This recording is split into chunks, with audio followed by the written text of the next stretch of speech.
Bahwa menjelang pelaksanaan penerimaan mahasiswa baru dalam konteks kalender akademik yang dilakukan setiap tahunnya, UNSUD membuka pendaftaran mahasiswa baru jalur mandiri. Jadi ada 3 jalur, yaitu ada SNBP, Seleksi Nasional Berdasarkan Prestasi, SNBT, Seleksi Nasional Berdasarkan Tes, dan yang terakhir adalah Seleksi Jalur Mandiri. Bahwa kemudian seleksi jalur mandiri di UNSUD ini merupakan jalur pendaftaran yang dibuka dan dikelola secara mandiri oleh pihak UNSUD, di mana dalam proses penerimaan tersebut calon mahasiswa dikenakan biaya pembayaran uang kuliah tunggal atau UKT dan iuran pengembangan institusi atau IP yang berbeda-beda sesuai golongannya masing-masing. Seperti ini misalnya di Fakultas Kedokteran, rentang UKT-nya mulai dari 7,1 rupiah juta, 7,1 juta rupiah sampai dengan 17 juta rupiah. Jadi ada rentang gitu ya. Ada rentang yang dari yang paling kecil sampai yang paling tinggi. Sementara di rentang IP pada Fakultas Kedokteran itu mulai dari 100 juta sampai dengan 260 juta. Ini untuk yang di Fakultas Kedokteran. Ini ada rentang untuk iuran pengembangan institusi yang berbeda-beda yang tentunya ini memang disesuaikan dengan kemampuan dari peserta atau mahasiswa baru. Namun demikian dalam proses penerimaan mahasiswa baru melalui jalur mandiri ini, KPK kemudian menemukan adanya dugaan tindak pidana korupsi berupa pemerasan dan perbuatan penerimaan lainnya berupa gratifikasi yang dilakukan oleh penyelenggara negara di lingkungan Universitas Jenderal Sudirman. Sehingga kemudian biaya tambahan yang timbul dari pungutan atau di luar biaya yang resmi yang dikeluarkan tadi secara resmi oleh UNSUD yaitu UKT dan IP. Dan ini dirasakan sangat memberatkan bagi calon mahasiswa baru, tentunya orang tua dari mahasiswa yang bersangkutan.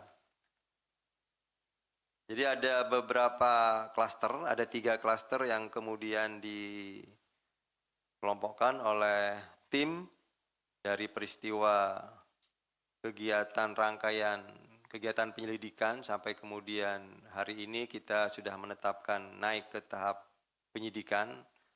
Untuk klaster pertama, pada Agustus 2026, Saudara NAP selaku Wakil Rektor 3 UNSUD atas sepengetahuan Saudara ASO selaku Rektor UNSUD melalui 2 perantara, yaitu Saudara DMW dan Saudara AW. Keduanya selaku pihak swasta, ini diduga meminta sejumlah uang kepada orang tua calon mahasiswa baru di Fakultas Kedokteran senilai 650 juta untuk satu mahasiswa.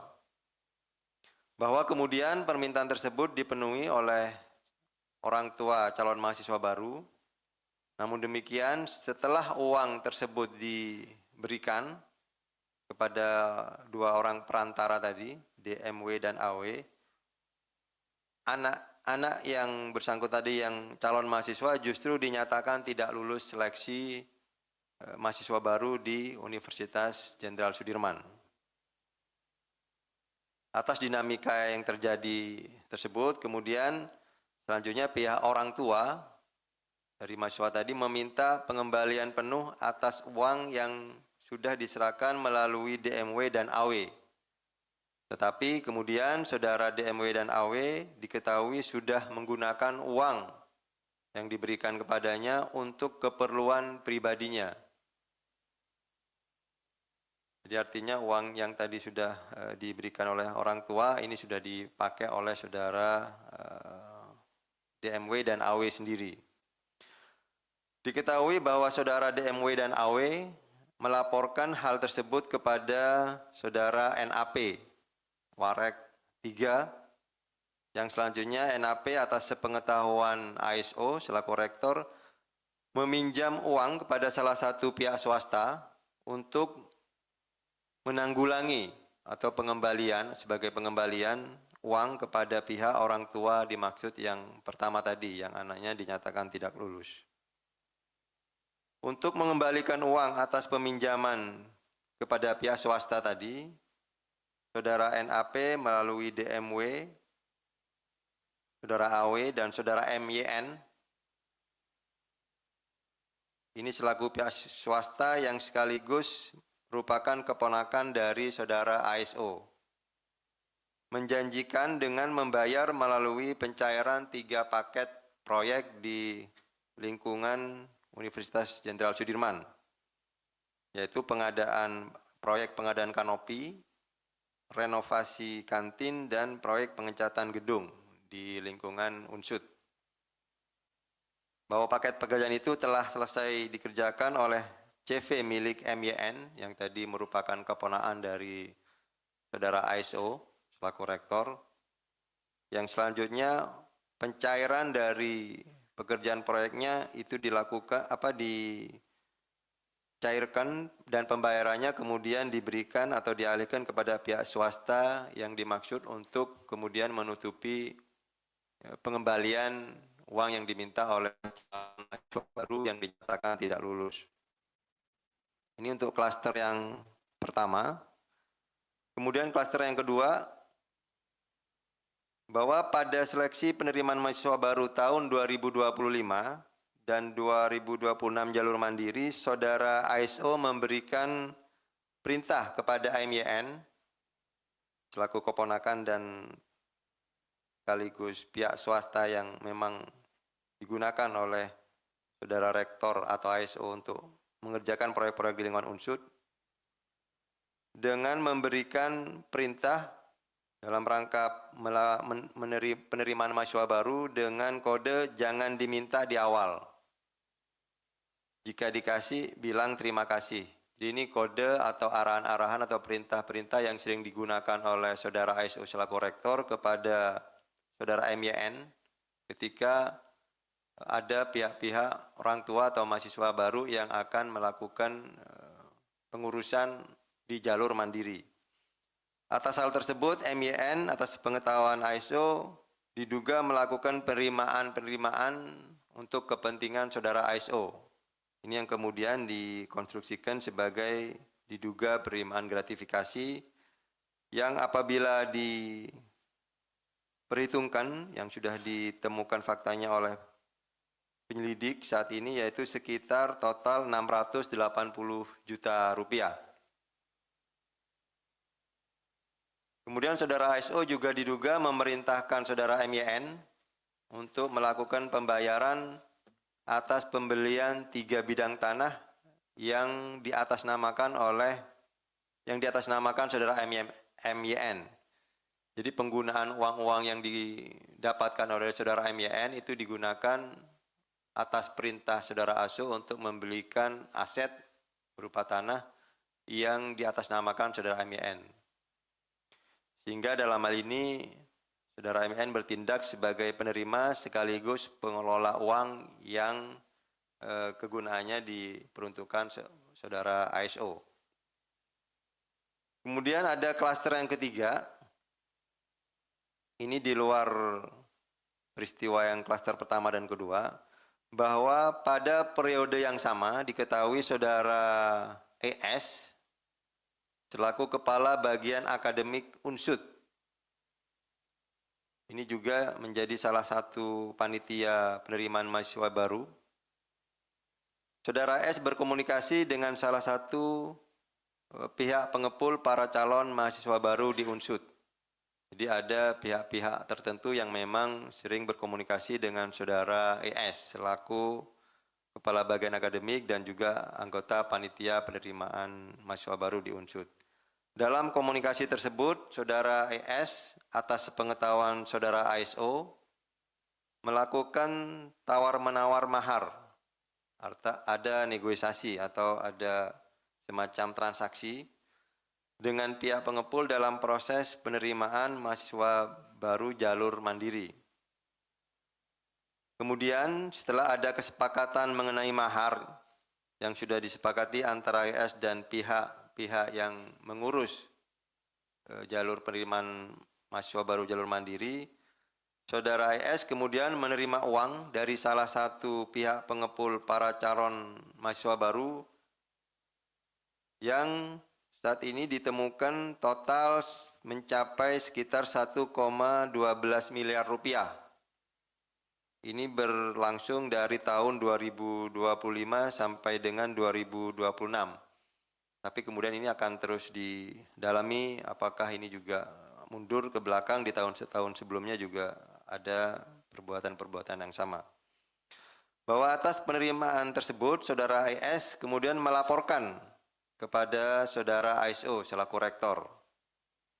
Dan bahwa kemudian Saudara ASO memberikan akses user ID-nya, ini modus terkait dengan bagaimana kemudian untuk mempengaruhi di sistem penerimaan secara elektroniknya. Jadi Saudara ASO memberikan akses user ID kepada Saudara ES untuk proses otorisasi atau mengklik atau memberikan approval dalam sistem penerimaan mahasiswa baru di Unsud yang diberikan kepada calon mahasiswa baru yang akan diterima menjadi mahasiswa baru di Unsud dan telah memberikan sejumlah uang sebagai mahar tadi. Ini ada 3 klaster. Kemudian kami jelaskan juga dalam peristiwa penyelidikan yang dilakukan oleh teman-teman di penindakan, bahwa dalam rangkaian peristiwa tertangkap tangan yang dilakukan pada hari Kamis kemarin, tanggal 20 Agustus 2026, tim KPK kemudian mengamankan sejumlah pihak yaitu sebanyak 14 orang. 12 orang yang berada di wilayah Purwokerto dan 2 orang diamankan di Jakarta. Selanjutnya terhadap 12 orang yang ada di Purwokerto telah dilakukan pemeriksaan awal di Polresta Banyumas dan kemudian 7 orang dibawa ke Jakarta.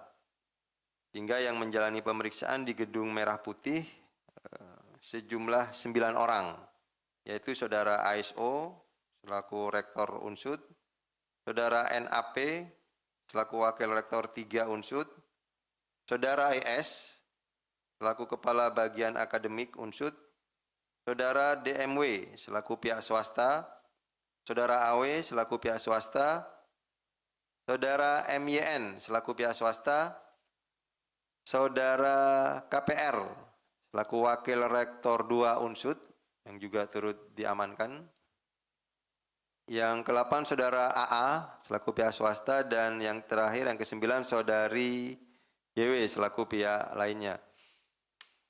Dalam peristiwa tertangkap tangan ini, tim KPK turut mengamankan sejumlah barang bukti yang ada dibawa untuk kemudian dilakukan penyitaan, yaitu uang tunai senilai kurang lebih 665 juta dan juga ada barang bukti yang juga diamankan berupa saldo dalam rekening senilai kurang lebih 99 juta. Yang ini merupakan bagian dari pengumpulan uang setoran atau pungutan dari calon mahasiswa baru yang tadi dinegosiasikan untuk sistem penerimaan mahasiswa baru. Kemudian dari konstruksi tersebut, KPK telah menemukan adanya peristiwa pidana dan saat ini sudah menaikkan perkara ke tahap penyidikan. Dan selanjutnya berdasarkan kecukupan alat bukti sesuai dengan ketentuan dalam pasal 90 KUH baru tentang penetapan tersangka, KPK menetapkan 6 orang tersangka, yaitu Saudara ASO selaku Rektor Unsud, yang kedua Saudara NAP selaku Wakil Rektor 3, Saudara ES selaku Kepala Bagian Akademik Unsud, Saudara DMW selaku pihak swasta, Saudara AW selaku pihak swasta, dan yang keenam Saudara MYN selaku pihak swasta.